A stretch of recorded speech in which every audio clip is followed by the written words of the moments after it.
Look at that. An empty plastic bottle sitting right there in your recycling bin, waiting to be thrown out. Now hold on just a minute before you toss it. Hello, dear. I'm Grandma Ruth, and today I'm going to show you 20 ways to give that bottle a whole new life in your kitchen and around your home. This is the kind of thing my own mother taught me back when nothing in the house went to waste. Not a scrap, not a jar, and certainly not a good sturdy bottle. Folks in my day didn't throw a thing away until they'd asked themselves 3 or 4 times whether it still had some use left in it, and more often than not, the answer was yes. These days, everybody buys a gadget for every little job. A plastic contraption from the store for this, a fancy tool for that, but honestly, half of what you need is already sitting right there in your recycling bin, rinsed out and ready to go. So gather up a few empty bottles, whatever size you've got on hand, find yourself a decent pair of scissors, and maybe a permanent marker for tracing your cuts if your hand isn't quite as steady as it used to be. Rinse each bottle out well and let it dry completely before you start, since a sticky bottle makes for a sticky project every single time. I think you're going to be surprised how far a bottle or two can stretch once you set your mind to it. And once you get going, you'll likely start eyeing every bottle that comes through your kitchen door with a whole new set of possibilities in mind. Number 1, your very own watering can. Take the cap off an empty bottle and using a small nail or the tip of your scissors, poke 6 or 7 little holes right in the top, spaced out evenly so the water comes through nice and steady. Screw the cap back on tight. Fill the bottle with water, turn it upside down over your herb pot or your window box, and give it a gentle squeeze. Out comes a soft, even shower, just enough to water delicate seedlings without knocking them flat, the way a heavy watering can will do. My tomato starts have always done better with this than with that big, clumsy metal can I use to lug around, splashing half of it on my shoes before it ever reached the soil. Keep one by the kitchen sink for your parsley and your basil, and you'll never scorch a tender leaf with too much water again. A bigger bottle works nicely for outdoor pots, and a small one is just right for a windowsill herb garden. If your seedlings are especially fragile, poke your holes a touch smaller than you think you need, since it's always easier to widen a hole than to shrink one back down. Number 2, a funnel that costs you nothing at all. Take a clean bottle and cut it straight across, about 1/3 of the way down from the top. That top piece, cap and all, is now a perfect little funnel. Unscrew the cap when you need the wider opening for something like flour, or leave it loosely threaded on for a slower, more controlled pour with liquids. Use it for pouring rice into a jar, sugar into a canister, or leftover cooking oil back into its bottle, instead of letting it go down the drain, which, believe me, your pipes will thank you for. I keep 3 of these hanging on a row of little nails just inside my pantry door, one for dry goods, one for oils, and one that stays out in the garage just for topping off the windshield washer fluid. It saves me from buying a proper funnel I'd only use twice a year anyway, and it takes up a good deal less room than a store-bought one when you hang it flat against the wall like that. Waste not, want not, that's always been my way. And it's served me well for more years than I care to count. Number 3, a frosting bag that works every bit as well as the store-bought kind and holds up a good deal better in your hand. Wash out a bottle real good and let it dry completely so there's no lingering soda smell in your buttercream. Snip off the very bottom of the bottle, spoon your frosting or your whipped cream in through that opening, then screw the cap back on the top the way it came. Now here's the trick my neighbor showed me years back. Cut a small notch or a star shape right into the cap itself with a sharp pair of scissors, or just snip the very tip off if you like a plain round line for writing a name on a cake. Squeeze from the bottom just like you would a tube of toothpaste, working the frosting down toward the tip as you go, and out comes a smooth, even ribbon. No air bubbles, no mess. It's a good deal sturdier than a floppy plastic bag that always seems to burst right when you least want it to. And when you're finished, you simply rinse it out and it's ready for the next batch of cupcakes. A smaller bottle gives you a finer, more delicate line for lettering on a cake, while a larger one is better suited to a big batch of stiff piped cream for a whole tray of cupcakes at once. Number 4, a grocery bag dispenser that actually keeps things tidy instead of that overstuffed drawer every kitchen seems to end up with. Take a bigger bottle. The kind laundry detergent comes in works beautifully for this one, and cut off both the very top and the very bottom, leaving yourself a wide open tube. Mount it to the inside of a cabinet door with a couple of small screws, or strong adhesive strips if you'd rather not drill anything, and stuff your folded plastic bags in through the top opening. Pull one out from the bottom whenever you need it, just like a tissue box pulls a fresh tissue. No more digging through a drawer where every single bag has decided to come out at once the moment you reach in for just one. This same little tube works just as well mounted under the sink for holding a stack of rags, or in the pantry for keeping your dish towels rolled up neat instead of piled in a heap. Number 5, a ball of kitchen twine that never rolls away under the stove and never gets itself tangled into a hopeless knot. Poke a hole in the bottle's cap, feed the end of your twine or string through it, and drop the rest of the ball down inside the bottle. Screw the cap on tight.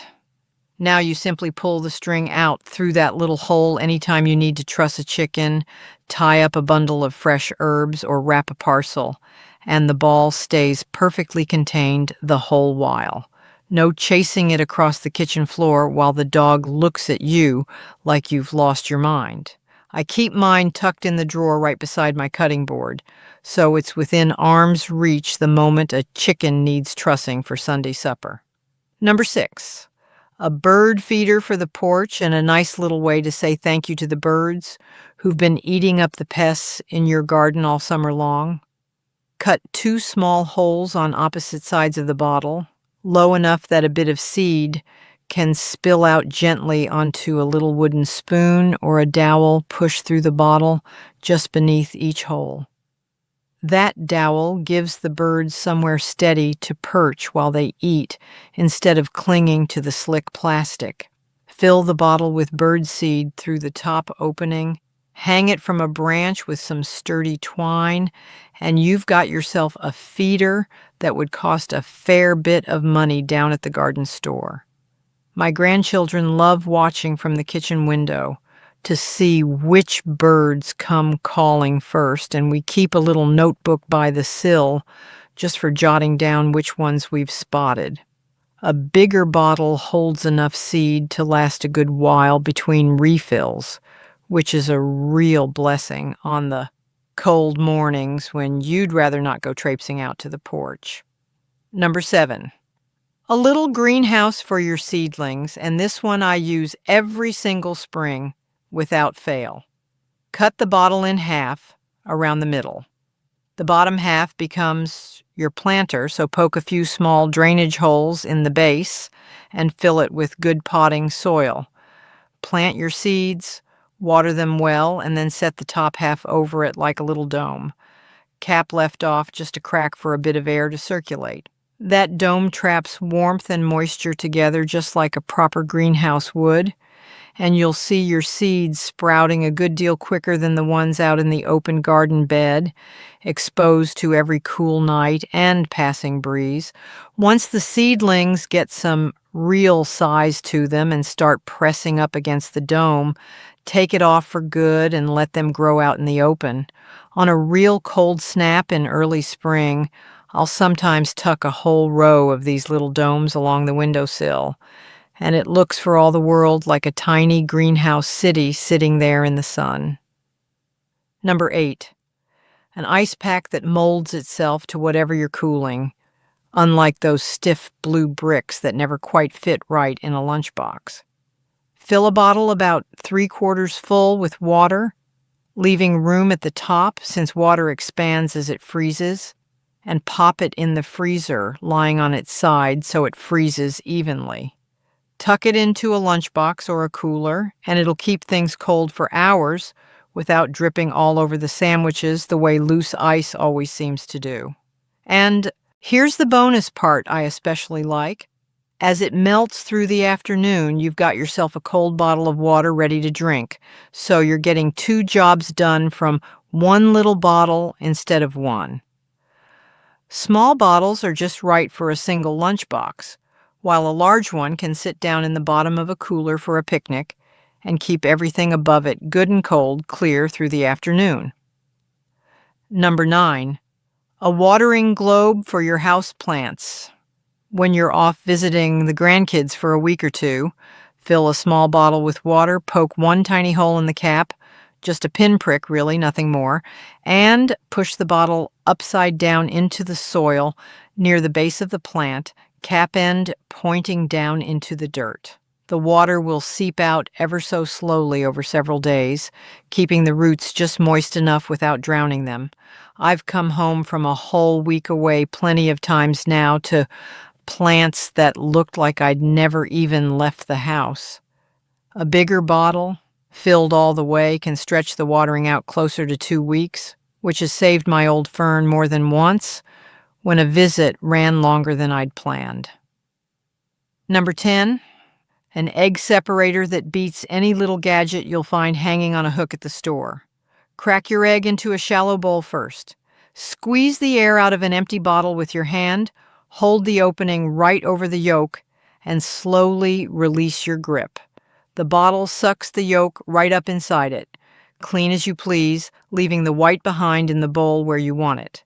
Squeeze the bottle again over a second bowl to release the yolk safely. My mother taught me this very trick with a glass bottle years and years before plastic ones ever came along, and it still works exactly as well today. It's a real help when you're separating a whole dozen eggs for a meringue, since your hands stay clean and dry the entire time instead of covered in slippery egg white. Number 11, a proper pour spout for your oils and vinegars so you stop losing good olive oil to a big careless glug every time you cook. Take the cap off a small bottle, cut a small slanted opening in the shoulder near the top, just below the neck, and set it upside down inside the neck of your bigger oil or vinegar jug like a little insert, if the sizes happen to match up well. Or, simpler still, just cut the very top off a small bottle and press that narrow spout piece into the mouth of a wider jar. Either way, it slows the pour down to a nice, thin, controlled stream instead of a big, splashy pour, so your countertop stays clean and your good oil stays in the bottle where it belongs instead of pooling out around the base of the jug the way it does when you tip a wide-mouthed bottle too fast. Number 12, a tidy little caddy for your sink-side sponge and scrub brush because nothing sours faster than a sponge sitting in a puddle. Cut a bottle down to about 4 inches tall, keeping the bottom intact, and cut a few drainage slits or small holes around the base and lower sides so water doesn't pool up inside and turn sour and smelly. Set it right beside your faucet and drop your sponge and brush in standing upright. It dries out properly between uses instead of sitting flat in a soggy puddle on your counter, which, if you ask me, is half the reason kitchen sponges start to smell in the first place, and the other half is folks forgetting to wring them out properly before setting them down. This little caddy also does a fine job of holding your dish brush upright, bristles down so the water drains clear away, instead of sitting in the base and going stagnant. Number 13, A scoop and pour dispenser for your dry goods, rice, sugar, oats, cornmeal, whatever you've got a big sack of in the pantry. Cut the bottle at an angle, low on one side and higher on the other, so you're left with a nice scoop-shaped opening. The handle, meaning the neck and cap end of the bottle, gives you something comfortable to hold on to, and the angled cut lets you dig right down into a bag of flour or a bin of rice and pour it straight into your measuring cup without spilling a bit across the counter the way an open bag always seems to do. Label the outside with a strip of tape and a marker if you're using several of these at once, so you're not left guessing which scoop belongs to the sugar and which one belongs to the salt. Number 14. A coin bank for the little ones or for yourself. If you're the type to squirrel away your spare change for something, nice down the road, cut a slot in the side of the bottle just wide enough for a coin to slip through easily. Decorate the outside with a bit of paint or scrap fabric if you like to make it look cheerful, and set it up on a shelf where it won't get knocked over. When it's full and jingling nicely, cut the bottom off to empty it out, and you're right back in business for the next round of saving. My grandkids each keep one of their own on the windowsill, and there's nothing quite like watching a child's face light up when that bottle finally gets heavy enough to rattle. Number 15. A sprinkler bottle for damping down your laundry before you iron it, the old-fashioned way, long before spray starch ever came along in a can. Poke several small holes in the cap, fill the bottle with plain water, and give your shirt or your linens a light, even misting, before you press them with the iron. It makes those stubborn wrinkles come out so much easier, and it's a good deal gentler on delicate fabric than a heavy commercial spray bottle, blasting out a hard stream all in one spot. My mother kept one of these on her ironing board every single Monday, back when Monday was wash day without exception, and I've never once found a reason to do it any differently. Number 16. A little whisk broom for sweeping crumbs off the counter or getting into those tight corners a regular broom can never quite reach. Cut narrow fringes up from the bottom edge of the bottle, about 2 inches deep, all the way around the circumference, so you're left with a skirt of thin plastic strips. Trim the strip ends so they're nice and even, and you've got yourself a stiff little brush with the handle already built right in, just perfect for sweeping toast crumbs into your palm or clearing crumbs out of a drawer without dragging the whole thing out onto the floor. It's light enough to keep hanging by a loop of string right next to the stove, so it's always within reach the moment you need it, rather than buried in a drawer somewhere. Number 17.